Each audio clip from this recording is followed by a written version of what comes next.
Dans Premiere Pro CS5, votre formateur Sébastien Gaillard vous montre comment régler l'audio directement sur les éléments dans la séquence, comment créer des points clés pour ajuster le volume ou créer des fondus, et comment tirer parti de la fonction gain audio. Dans cette vidéo, nous allons voir comment gérer l'audio de nos éléments présents dans le montage, que ce soit pour créer des fondus au début ou à la fin des éléments, rehausser le volume de certains passages d'une interview, par exemple, etc. Alors commençons ici par ce cas de figure relativement simple, cette musique. Alors n'hésitez pas donc pour travailler l'audio à commencer bien entendu par déployer votre piste, mais surtout à vous offrir un certain confort de travail en redimensionnant votre piste à la taille de votre choix pour avoir un affichage assez confortable de la forme d'onde audio. Donc nous avons ici dans les options de cette piste l'affichage des images clés des éléments, c'est-à-dire de l'ensemble de ces éléments tels que par exemple cette musique présente dans notre montage, pour lesquels nous disposons donc de l'affichage ici, de cette ligne jaune. Alors cette ligne jaune affiche par défaut le niveau de volume, comme cela est indiqué ici. Par contre, si j'étais amené à appliquer d'autres effets, je pourrais aussi intervenir sur ces paramètres. Ou alors, ce que je vous conseille, c'est d'afficher uniquement le volume de vos éléments. C'est un choix que vous pouvez avoir par défaut si dans vos préférences, vous choisissez dans vos préférences générales que lorsque vous allez créer une nouvelle séquence, eh bien par défaut, chacune des pistes audio affiche automatiquement la courbe de volume des éléments et pas le réglage par défaut qui était jusqu'ici, les images clés des éléments, permettant normalement via cette petite ligne jaune d'intervenir sur des réglages de différents filtres, chose que je juge très rarement utile, en comparaison au travail de ces filtres au sein de la fenêtre Options d'effets qui offre un bien meilleur confort. Alors revenons donc sur notre élément et cette courbe de volume.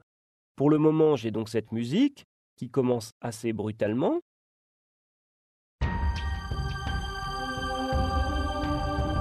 Et mon but est de créer un fondu enchaîné, et cela peut se faire avec deux points clés sur cette courbe de volume.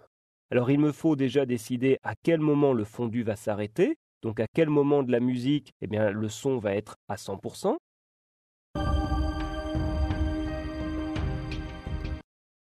Je zoome pour pouvoir, au niveau de l'emplacement de ma tête de lecture, avoir un travail plus précis, et je vais donc m'arrêter à la fin de ce premier mouvement musical. Et après ces premières notes de piano, je souhaite donc que mon fondu se termine et que le volume soit à 100%. Pour cela, je vais rajouter un point clé sur cette ligne en approchant le curseur de ma souris de cette ligne jaune et par la même occasion ici de ma tête de lecture qui me sert de référence dans le temps sur l'endroit où je veux finir mon fondu. Et en maintenant la touche CTRL au clavier, je peux cliquer sur la ligne jaune en rajoutant un point clé. Même chose au début de mon élément.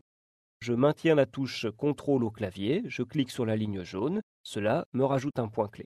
Ce point clé maintenant peut être sélectionné et baissé, et pour autant, vous voyez que j'ai réalisé toutes ces opérations sans prendre le moindre nouvel outil ici complémentaire. Je suis toujours avec mon outil de sélection par défaut, ce qui est très pratique pour ne pas avoir à changer d'outil sur ces opérations de base que l'on est amené à faire très régulièrement au sein de son montage pour l'audio.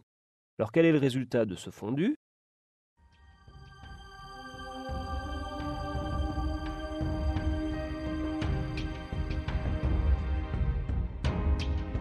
C'est donc un fondu qui me convient, puisque j'avais donc anticipé l'emplacement de mes points clés. Par contre, si j'observe le niveau audio dans mon vumètre, je peux voir que le son est quand même particulièrement dense, et si j'analyse ma forme d'onde, ça risque d'être encore plus le cas par la suite. Écoutons, en observant notre vumètre.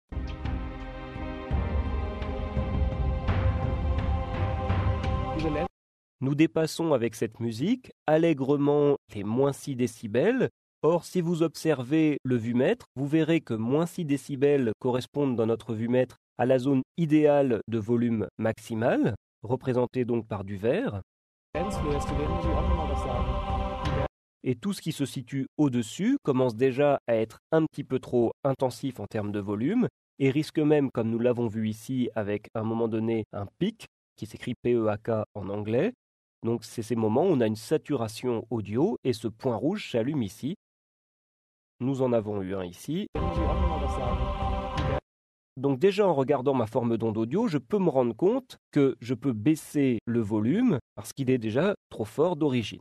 Alors deux possibilités pour ça. Donc soit je le fais directement sur ici ma ligne de volume, et à partir du moment où je viens cliquer dessus, je peux, vous le voyez, la baisser, et un petit indicateur m'indique de combien de décibels je suis en train de baisser le volume. Soit sur un cas comme celui-ci, et donc j'annule l'opération précédente, où l'ensemble du fichier audio, donc de la musique, repose sur une intensité sonore trop importante, je peux m'appuyer sur la fonction de gain audio sur l'élément, c'est-à-dire que par clic droit, je viens chercher cette fonction gain audio pour mon élément, et je vais utiliser cette fonctionnalité ici qui va me permettre de demander à Premiere Pro d'analyser le moment de mon fichier audio où la crête est au maximum, c'est-à-dire le moment ici au sein de la forme d'onde où on atteint le maximum de l'intensité sonore de l'audio. Et je vais faire en sorte que cette crête ne soit plus étalonnée sur 0 décibels, mais sur moins 6 décibels. Et donc cela va affecter, sur la base de cette analyse de la crête maximale, l'ensemble de mon fichier, comme nous allons le voir tout de suite.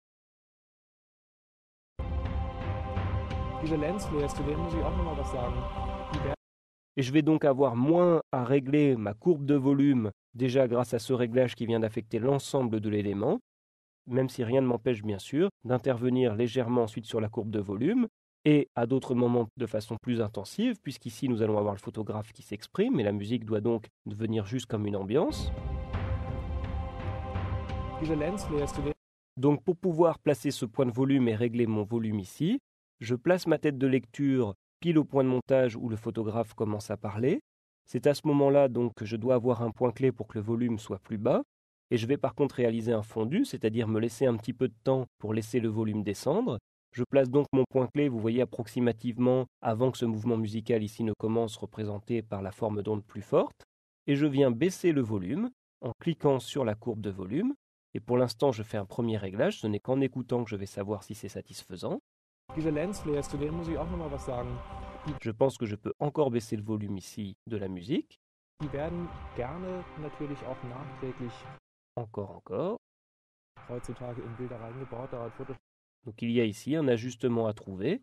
Et si on veut se déplacer, il suffit donc de monter cette courbe de volume comme je le fais actuellement. Donc voici le résultat par contre avec le fondu que nous n'avons pas écouté.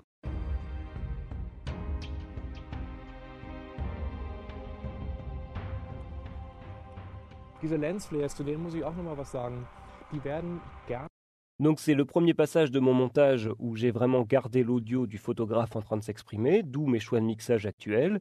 Ne soyez pas perturbés par le fait ici que j'ai désactivé l'audio sur mon premier élément, puisqu'ici j'expérimente pour le moment un petit effet visuel en m'appuyant d'ailleurs sur le nouveau filtre d'incrustation Ultra qui réalise sur la base de la puissance de ma carte graphique une incrustation en temps réel, ici donc entre deux vidéos. Et donc comme pour l'instant je ne sais pas trop exactement si je vais garder ça au début ou pas du montage, j'ai désactivé l'audio pour juste gérer un mixage simple sur la musique. Et voyons maintenant pour poursuivre notre mixage le travail sur d'autres éléments du montage, donc justement des moments où le photographe s'exprime. Alors en fait, si je regarde mes sources, là la source qui est présente dans mon montage est ouverte dans le moniteur source, eh bien au niveau de l'audio, il n'y a en fait sur les 4 canaux qu'un seul canal qui m'intéresse en réalité, c'est la piste 1, le premier canal sur lequel figure le micro qui a été soit mis en micro-cravate, soit perché avec ici le photographe. Les autres pistes en fait ne sont pas intéressantes. Donc je vais sélectionner avec la touche Alt ces 3 pistes ici. Je maintiens la touche Shift en plus pour pouvoir en sélectionner plusieurs. Et avec la touche Sup au clavier, je supprime ces pistes audio-ci. Alors je peux faire de même sur plusieurs éléments à la fois, mais ici je le fais uniquement sur celui-ci. Je déploie maintenant la piste audio de cet élément pour pouvoir le travailler.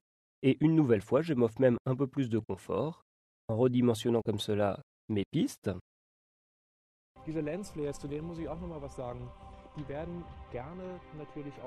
Et nous avons un petit souci ici, si je zoome, c'est que si le son est particulièrement acceptable au début, il est vraiment trop faible dans cette zone-ci. Alors première chose, je peux déjà ajouter du gain sur l'ensemble de l'élément. Je vais donc définir la crête maximale sur 0 dB, qui est le réglage par défaut, pour voir le résultat. J'ai donc maintenant une intensité sonore beaucoup plus importante, mais peut-être trop importante justement au début. Diese Lensflares, zu denen muss ich auch noch mal was sagen. Die werden Donc je peux me raviser sur mon choix par clic droit gain audio, et plutôt que de définir la crête sur 0 dB, ce qui a fait que Premiere Pro a fait une analyse automatique et a rajouté 7,6 décibels au signal d'origine, je vais revenir un petit peu en dessous à 5 décibels avec un réglage manuel cette fois. Ce qui fait que le début est bon. diese Lensflares, zu denen muss ich auch noch mal was sagen. Die werden gerne natürlich auch Pour autant, toute cette portion-ci est, je dirais, sous-mixée, et c'est là que nous allons cette fois intervenir avec la courbe de volume. Donc il faudrait que toute cette partie à partir d'ici soit plus forte. Il suffit donc de placer 2 points clés, mais ici je vais les placer très proches les uns des autres. Et je monte ce deuxième point clé, ou alors je clique sur la courbe de volume comme je veux pour pouvoir augmenter le volume. gerne natürlich auch nachträglich heutzutage in Bilder rein. Et tout de suite, nous avons cette portion de l'audio qui, grâce à ce réglage, se retrouve au niveau du vumètre au même niveau que la portion du début. Werden gerne natürlich auch nachträglich heutzutage in Bilder reingebaut. Da hat Photoshop eine Lanze gebrochen für ganz viele Gestalter. Et là, quelque part, ce réglage finalement a été assez facile à faire, puisque ce réglage devait être fait sur l'ensemble de la fin de l'élément. Il n'y avait pas à un moment donné à revenir à un réglage plus faible comme celui-ci, ce qui est un cas de figure pourtant courant que nous allons voir dans une autre vidéo. Nous allons travailler sur cette vidéo-ci. Écoutons l'audio. Tolle Landschaftsfotografie ist eine tolle Landschaft. Okay, man braucht doch noch eine Kamera dazu. Alors, 2 approches pour travailler l'audio. La première, c'est que je vais muter ma piste de musique. La deuxième, c'est que je vais supprimer les pistes audio inutiles, donc avec la touche Alt et la touche Maj pour sélectionner ces pistes que j'avais placées, je dirais, par erreur en montage. J'aurais dû me contenter uniquement de la piste audio 1 de cette vidéo. Petite manipulation par clic droit sur le gain audio, où Premiere Pro m'indique que d'après lui, on est à moins 8,8 décibels du 0 dB. Donc finalement, ne voulant pas toujours monter l'audio jusqu'à 0 dB, eh bien je vais rajouter 6 dB. Ce qui donc augmente le gain, mais pour autant reste sur une valeur acceptable dans cette zone-ci du vumètre. Tolle Landschaftsfotografie ist eine tolle Landschaft. Okay, man braucht doch noch eine Kamera dazu. Pour autant, j'aimerais que cette deuxième phrase ici, qui est un tout petit peu plus faible que la précédente et que la suivante, soit un peu plus audible et donc avec un volume un chouïa plus important. Et pour cela, je vais placer un premier point clé ici, un second, un troisième et un quatrième. Alors pourquoi est-ce que je fais ça? Parce que si je viens ici régler le volume placé entre ces 2 points-ci, je suis bien en train de remonter le volume de cette portion-ci. Pour autant, je crée automatiquement un fondu juste avant et juste après. Fotografie ist eine tolle Landschaft. Okay, man braucht doch noch eine Kamera. Réécoutons l'ensemble. Tolle Landschaftsfotografie ist eine tolle Landschaft. Okay, man braucht doch noch eine Kamera. Et donc cette portion-ci est maintenant plus audible. Pour autant, il n'y a pas eu de changement brutal du son grâce à ces petits fondus qui viennent donc atténuer ces changements de volume juste sur ces portions au sein même de l'élément et alors que le photographe est en train d'être sur le même propos qui s'enchaîne. Voilà donc pour ces cas courants de réglage de la courbe de volume et comment procéder, comment combiner cela avec les fonctions de gain audio concrètement sur les 3 cas que nous avons vus. Et dans une prochaine vidéo, nous verrons qu'il est possible d'aller plus loin avec ce travail des points clés, en déplaçant nos points clés, en réalisant des copier-coller, ou même en travaillant ces points clés dans la fenêtre Options d'effet, puisqu'en fait, le fait de travailler ici dans la séquence n'est qu'une alternative à l'affichage que l'on peut également avoir pour ces mêmes points clés au sein de la fenêtre Options d'effet si l'on préfère y travailler.